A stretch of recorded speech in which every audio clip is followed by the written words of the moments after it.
अस्सलाम वालेकुम। वालेकुम अस्सलाम। क्या दोस्ती यारी पसंद नापसंद दोबारा शुरू हो गई है? हाँ बिल्कुल, बाबर आजम आ गए हैं तो शुरू तो होगी। अब बाबर आजम हो और दोस्ती यारी ना चले, ये मुमकिन है? बहरहाल पाकिस्तानी नाराज़ नहीं होंगे हमारी बातों से, पाकिस्तानी कभी भी नाराज़ नहीं होंगे, क्योंकि पाकिस्तानी वो है जो सिर्फ़ पाकिस्तान से मोहब्बत रखता है। ना बाबर आजम से, ना सरफराज से, ना असद शफीक से, ना आकिब जावेद से, ना वसीम अकरम से, ना इमरान खान से। ठीक है, वो फ़ैन जो पाकिस्तान का फ़ैन है वही हमारा फ़ैन है भाई। ठीक है, तो वहाँ पे बातें बहुत गहरी हो गई हैं, लेकिन ये कि बात गहरी नहीं है, बहुत सीधी सी और सादी सी है ये कि पाकिस्तान का फ़ैन पहले, फिर किसी का फ़ैन हो आप। ये बहुत ज़्यादती कर रहे हैं हम पाकिस्तान के साथ। बहरहाल इस ज़्यादती की वजह से कल एक बहुत बड़ी, और आज भी अगर कोई पूछे ना भाई वो कल क्या हुआ था, तो ये बताते हुए अजीब सा लग रहा है कि मोहम्मद अब्बास कल खेला नहीं।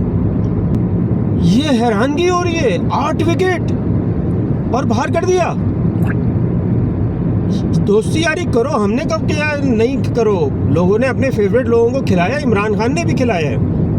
नहीं, इतनी अगर कंडीशन का मसला था तो एक काम करें ना, फास्ट बॉलर सारे ही बिठा देते हैं, स्पिनर ही खिला दें पीछे। सर जी मैं सारे स्पिनर खिला दें। कल भी कहा, मतलब इतना मसला था तो वो खिलाड़ी बैठते ना जिन्होंने परफॉर्म नहीं किया था। और टेस्ट मैच में हम नहीं, देखो 3 स्पेशलिस्ट के साथ जा रहे हैं बॉलर। आप कंडीशंस को बोल रहे हो ना, कंडीशंस में आप उस बॉलर को बिठाओगे ना जिसने पिछली कंडीशंस में भी अच्छी बॉलिंग नहीं की। इस कंडीशन में और उस कंडीशन में फ़र्क कहाँ है, ये तो बता दो भाई। पिच क्या खला में बन गई है? नासा में क्रिकेट होना शुरू हो गई है क्या? वो हमारे एपेक्स वाले भाई तो अटलांटा बोल रहे थे, मैं पूछ रहा हूँ नासा में हो रही है क्रिकेट? तो क्रिकेट हो रही है ना यार, पिच पे हो रही है। जो बॉलर 8 विकेट लेगा वो 4 तो ले लेगा। जिसने पिछले मैचों में 4 भी नहीं ली उसको आपने खिला लिया। हो सकता है वो कप्तान साहब को याद आ गया हो कि अब्बास भाई ने जो है वो जब बाहर हुए थे तो नाम ले लिया था इनका, कि मुझे बाबर आजम ने कहा था कि आप जो है वो एकेडमी में जाएं और एनसीए में जाएं, पेस बेहतर सबसे करें। पहले तो बाबर आजम को तो भेजे पिछले टेन्योर में जो है बाबर आजम ने इनको ड्रॉप करके इनको ये मैसेज दिया था। अब मुझे इसमें एक और टॉपिक पे जाना था, लेकिन मैं अभी इसी टॉपिक पे रहते हुए बात कर रहा हूँ। कोई बाबर आजम से तो पूछे, इतनी क्रिकेट खेल के 150 मैचों की कैप्टनसी लेके कोई एक ट्रॉफी लेके आया है? कोई एक ट्रॉफी? ये आप समझ गए होंगे मैं किन की तरफ इशारा कर रहा हूँ। एक साहब अभी टॉप 10 में नहीं आ सके या कोई मेडल नहीं ला सके, तो उन पे लोगों ने आफत मचा दी है। लेकिन बहरहाल अभी आगे चलते हैं। एक और मसला जो मैं आपको बताना चाह रहा हूँ बाबर आजम का, कि अब तो मेरे ख्याल से बाबर आजम के फ़ैन, जो भी फ़ैन है बाबर आजम के, शायद उनकी भी आंखें खुल गई होंगी। मैंने नहीं देखा कल किसी ने भी मोहम्मद अब्बास को सपोर्ट ना किया हो। हर बंदा मोहम्मद अब्बास को सपोर्ट कर रहा, तो हर बंदा हैरान था सोशल मीडिया पे। सबसे बड़ा तो यही ब्लंडर है ना, समझ में ही ना आने वाला। उसके बाद फिर दूसरी बात करें अगर इससे आगे की भी, तो वो एक चीज़ और डिटेल में बताऊं, आपकी बात काट रहा हूँ। बहुत अच्छे क्रिक इन्फो के लिखने वाले हैं दानियाल रसूल, उन्होंने हाईलाइट किया कि ये एक दफ़ा इमरान खान के टाइम पे 1979 में हुआ था। मैंने उसको ज़रा खोल के देख लिया। 1979 में हुआ ये था कि इमरान खान खुद अनफिट हो गए थे, तो उन्होंने एहतशामुद्दीन नाम के एक बॉलर को खिलाया जिसने 5 विकेट ले ली। ठीक है, मैच में कोई 7 विकेट ले ली। तो अगले मैच में उन्होंने उनको ड्रॉप कर दिया क्योंकि इमरान खान का कमबैक हो गया। लेकिन इमरान खान ने अगले ही मैच में रियलाइज़ किया कि नहीं यार, ये बॉलर बहुत पक्का खेला है। उन्होंने अगली दोनों मैचों एहतशामुद्दीन को उन्होंने खिलाया। अनफॉर्चुनेटली क्या था, अभी मैं और डिटेल में नहीं जा रहा। बेचारे की एवरेज तो 23 की थी और अच्छी खासी विकेट निकाल ली थी उसने, लेकिन फिर मज़ीद वो टेस्ट मैच नहीं खेल सके भाई। क्या वजूहत थी वो अब हमें नहीं पता। लेकिन मैं ये कह रहा हूँ कि इमरान खान ने अपनी जगह पे एक को खिलाया और फिर बिठाया, तो समझ में आती है बात। यहाँ कौन सा इमरान खान है? मोहम्मद अब्बास खुद एक बहुत बड़ा बॉलर है, वो कैसे बैठ सकता है? किसकी जगह खिलाया आपने? क्या मतलब आप पेस के लिए खिला रहे हैं? आप क्या सोच के खिला रहे हैं? जिसने मतलब आप कह रहे हैं कि 900 800 900 विकेटें फर्स्ट क्लास में जिसकी है, उसके मुकाबले में आप गिनती के मैचेस वाले बंदे को अंडर 19 आपके एक्सपीरियंस वाले को आपने जो यही विन कर बात है दिया, ना कि यार जो 900 आपने प्रेफरेंस किस पे दी है? मुझे बताओ जेम्स एंडरसन इंग्लैंड में अगर जेम्स एंडरसन या ये थे स्टुअर्ट ब्रॉड, ये कभी बैठ सकते थे किसी यंगस्टर्स के अगेंस्ट? कभी बैठ सकते थे? वसीम अकरम को कभी तुम बिठा सकते थे कि यार अभी वसीम भाई आप बैठ जाओ ज़रा, मैं बाबर आजम, मैं आपको बोल रहा हूँ रेस्ट कर लो, आपके लिए ये पिच नहीं है। वकाइनुस के लिए आप बोल सकते थे कि ये पिच आपके लिए नहीं है। सेंसलेस डिसीजन चलो है, कुछ चलो भी आप- वकाइनुस वसीम अकरम को भी ठट्टे लाइन मारो।